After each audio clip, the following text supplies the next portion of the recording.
Matete, dans la commune de Ngaliema, Kintambo, Mongafula et de partout. Big salutations à vous, restez connectés. Je reçois sur ce plateau Ruben Bouiri, un jeune entrepreneur, acteur sociopolitique et initiateur de l'ASBEL Elengue Yabouana. Ruben, vous avez écouté aussi la chanson de Youssoufa, hein, mais ce qui m'a tiqué est que quand vous sortez avec votre copine, c'est toi qui invites et tu dois assurer. C'est ce que vous faites aussi. C'est clair. Mais c'est clair, non? C'est clair, il n'y a, pas- y a pas de contradiction là-dessus, monsieur. Voilà, alors on poursuit notre débat sur cette épineuse question, la jeunesse congolaise face aux enjeux politiques de l'heure. Quelle attitude devrait-on adopter, Ruben? Voilà, comme je l'avais dit, comme je suis en train de le dire maintenant, les enjeux sont politiques. Alors, tout ce que nous pouvons dire, nous en tant que jeunes politiques aussi, parce que la plupart des jeunes seront candidats au niveau national, au niveau provincial, même au niveau de la présidence de la République. Nous avons vu un jeune au niveau de la présidence de la République en 2018, M. Seth Kikouni, un jeune aussi entrepreneur. Alors, cette fois-ci, nous voulons aussi avoir le renouvellement de la classe politique. Nous voulons que le jeune s'implique, en fait. Nous voulons que le jeune sache leur rôle dans le processus du développement de la RDC. Ruben, est-ce que vous pensez, vous avez suivi le mandat du Félix Tshisekedi, pensez-vous qu'il a une chance de revenir en 2023? Moi, je pense qu'il a pas une chance, mais il a toutes les chances de revenir. Qu'est-ce qui vous fait dire cela? Mais c'est clair, avec la vision du chef de l'État, nous devons faire en sorte que cette vision... La vision ne suffit pas, ce sont les actions sur terrain, Ruben. Voilà, je vais en arriver, monsieur. La vision. Et puis les actions sur le terrain sont nombreuses aussi. Si on peut les citer ici, mais la liste ne sera pas exhaustive. Déjà, la première des choses, c'est que moi, j'ai loué un acte très louable, la gratuité de l'enseignement, malgré plusieurs difficultés. Et la deuxième des choses, la démocratie. La démocratie, nous parlons du président de la République. Et il y a des opposants qui font leurs choses sans pour autant être butés par des difficultés, ce qui n'était pas le cas dans le régime précédent. Une estime et une considération vis-à-vis de la jeunesse. Le président nomme le jeune, donne la confiance aux jeunes, puisque la jeunesse est un état d'esprit. Je peux même dire que le Premier ministre est un jeune. Le Premier ministre est un jeune, donc le président donne totalement confiance à la jeunesse. Moi, je pense que je peux m'arrêter à ce niveau-là, puisque je suis jeune et je dois parler seulement de la jeunesse. Qu'est-ce que ça vous dit avoir de temps en temps les membres, les collaborateurs directs du chef de l'État, ok, être interpellés par la justice? Est-ce qu'on peut dire que c'est une façon de promouvoir la justice ou soit on peut dire que c'est juste une façon de vouloir s'attaquer aux collaborateurs du chef de l'État? Monsieur Gide, je vais vous dire un adage à Lingala. Mboma oyo eboma kalideso ou taranakati alideso. Pourquoi j'ai dit ça? Donc, la chose qui détruit les haricots vient de l'haricot. Pourquoi j'ai dit ça? Donc, pour que moi je sois détruit, ce sont les gens qui connaissent mes points forts et mes points faibles. C'est ceux-là qui sont bien positionnés pour me détruire. Et voilà le président de la République, il a dit ceci. Ozala Masta, Ozala Nani, tu fais ceci, tu vas en prison. Il y a des proches du président de la République qui souffrent à la prison de Makala. Actuellement, ça ne date pas de longtemps, mais c'est Bifan Bissileli. Un compagnon de lutte de Messie Tshisekedi le père. Il a travaillé avec Tshisekedi le fils. Donc, en quelque sorte, le président n'a même pas confiance à ses propres collaborateurs. Non, mais la confiance, c'est quoi la confiance en fait? La confiance peut être détruite en une seconde. Je te fais confiance, monsieur Gide, je te fais confiance. Et du coup, les rumeurs peuvent venir, j'aurai toujours confiance. Mais lorsque je me rends compte et tout ce qu'on me dit est palpable, la confiance peut directement disparaître. Et en tant que président de la République, ces gens-là ne peuvent plus être tout autour de lui. C'est un danger public. C'est un danger pour le président de la République.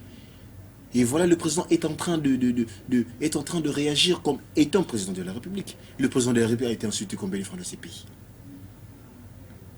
Combien de fois le président a été insulté dans ces pays? Ce qui n'était pas le cas dans le mandat précédent. Tu le fais, dans 48 heures, tu seras recherché. Nous avons vu combien de mamans insultées, je ne peux pas citer le nom. Combien de gens citaient le président de la République? Combien de gens critiquaient le président de la République? Combien de gens entraient même de la vie privée du président de la République? Moi, je pense qu'avec M. Félix Tshisekedi, nous devons nous les dire que la démocratie est vraiment vivante. Et elle est ressuscitée dans ces pays. Ruben, les enjeux politiques, c'est aussi, on peut également les mesurer au niveau du social, Voilà. du peuple. Ruben, dites-nous, quel est le niveau social du peuple congolais actuellement, depuis que le président Félix Tshisekedi est à la tête du pouvoir? Bien que le peuple souffre, quand ils les disent, j'ai suivi les discours de M. Fridolin Ambongo, du cardinal Fridolin Ambongo. Il a dit au pape, clairement, que les peuples qui vous accueillent, c'est un peuple qui souffre. La souffrance est morale et sociale aussi, parce que le président a fait que 4 ans. Le président a fait que 4 ans. Et nous espérons, si nous avons raté ces quinquennats sur le plan social, moi je pense que nous ne l'avons pas raté, mais je suppose, si nous l'avons raté sur le plan social... Excusez-moi, un petit titre comparatif entre le niveau social dans les temps passés avec les anciens régimes et le régime actuel. Pensez-vous que nous avons amélioré ou soit nous avons régressé? Voilà. Sur le plan social, je pense que... comment je vais dire? Nous avons un peu amélioré sur le plan social. Vous le pensez vraiment? Parce que, attends, je vais vous dire quelque chose. Vous comparez le fait sur une tranche de temps donné. Je vais vous donner un exemple. Monsieur le président de la République honoraire, monsieur Kabila, président en 2001, la vie sociale était comment? Jusqu'à ce qu'il devienne en 2019 président honoraire. La vie sociale était comment? Il a laissé la vie sociale comment? Donc nous espérons aussi qu'il y a amélioration. Parce que nous, avec le président de la République, nous pouvons dire qu'il y a amélioration de la vie sociale. Bien que c'est amélioration, mais est-ce que vous avez fait un petit tour au petit marché? Les prix des denrées alimentaires augmentent du jour au lendemain. Les mamans sont en train de se plaindre. Et vous, sur le plateau de télévision, vous trouvez mieux qu'à dire que le bilan est positif et qu'il y a eu amélioration du niveau social? Je n'ai pas dit que le bilan est entièrement positif, monsieur. J'ai dit, selon mes observations, selon ce que je suis en train de voir, j'ai vu que c'est déjà un pas pour l'amélioration sociale. On ne peut pas améliorer un peuple dans 2 ans, 3 ans, parce que M. Kabila a fait 18 ans, mais nous avons toujours pleuré. Mais c'était votre promesse, faire de la RDC l'allemande d'Afrique. Vous saviez que vous aviez un mandat de 5 ans, oui. Mais vous l'aviez quand même promis et vous n'êtes plus capable de le faire. Oui, on va le faire. Ça, c'est le premier quinquennat. Vous le faites il y a eu des priorités, en fait, monsieur. Il y a eu des priorités et nous sommes devant en faire rangeant, pardon, j'allais dire, la guerre à l'Est. La guerre à l'Est. C'est un fait qui déstabilise totalement le régime de M. Tshisekedi.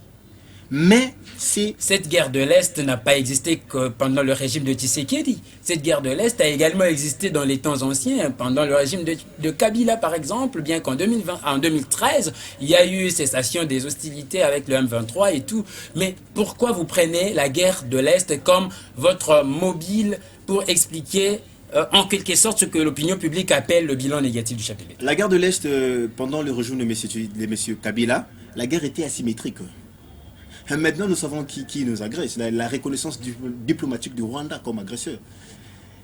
C'est une autre allure. Vous savez, quand la guerre est asymétrique, vous ne savez pas avec qui vous vous battez. Mais maintenant, là, nous commençons avec l'adversaire, c'est lui. Nous devons le battre, nous devons avoir plusieurs mécanismes pour le combattre. Vous voyez maintenant l'ampleur. Donc l'ampleur qu'a eu cette guerre pendant le régime précédent, ce n'est pas la même. Parce que maintenant, là, nous sommes en train de pointer du doigt les commanditaires de ces actes. Et il doit prendre des mesures encore plus fortes pour nous combattre. Et pendant le régime de M. Kabila, c'était une guerre asymétrique. Nous ne savions pas qui était en train de faire cette guerre. Tantôt les Abdel, tantôt le Kundabatoiré, tantôt ceci, tantôt cela.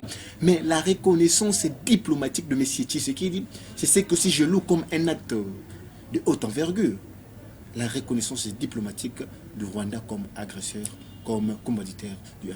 Ruben, on part de négociation à négociation, de sommet à sommet, sans trouver la vraie solution à cette guerre. Pensez-vous que cette guerre est inéluctable, invincible? Moi, je pense pas. Je pense pas.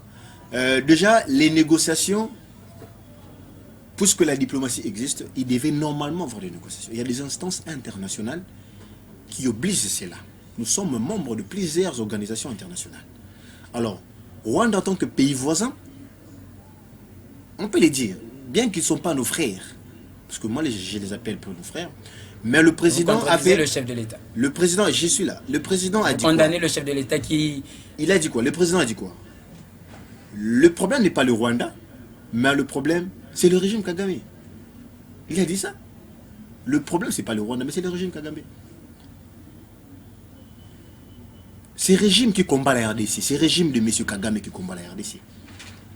C'est ce régime, c'est pas M. Kagame. C'est pas le Rwanda. Il y a de ces Rwandais-là qui s'insurgent à ça. Mais selon vous, on arrive pratiquement à la fin de l'émission. Selon vous, quel peut être l'apport de la jeunesse dans cette question sécuritaire de l'Est? Ouais, que déjà, devraient faire les jeunes exactement pour apporter leur main forte à ce processus du rétablissement de la paix dans l'Est de la RDC?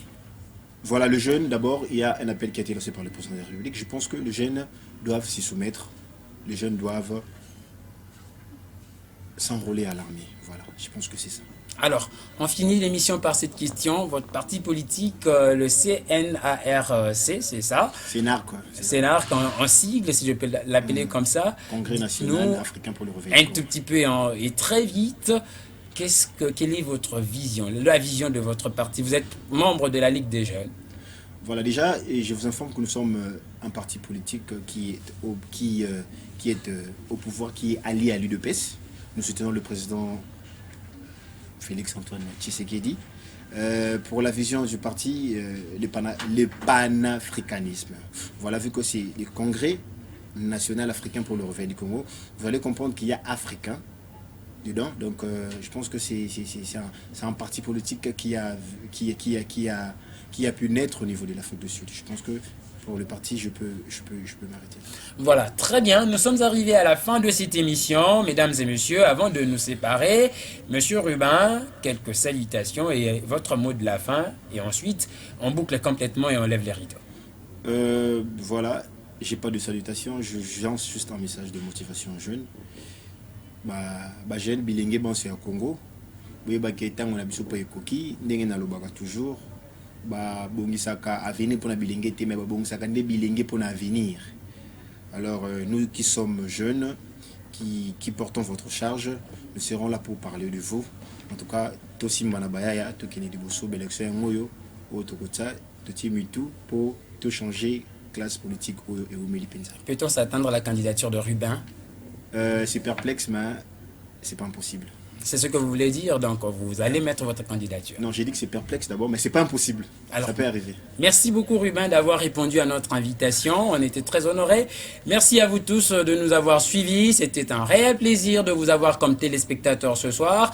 Comme vous le savez, cette émission Jeunesse et Avenir passe tous les samedis à 20h et la rediffusion c'est tous les dimanches à 12h30. L'unique chaîne, Le Peuple d'abord télévision, la chaîne sacrée et panafricaine. Quant à moi, le cousin général, je vous dis merci, un grand merci. Restez branchés sur nos antennes et on se retrouve très prochainement. Au revoir.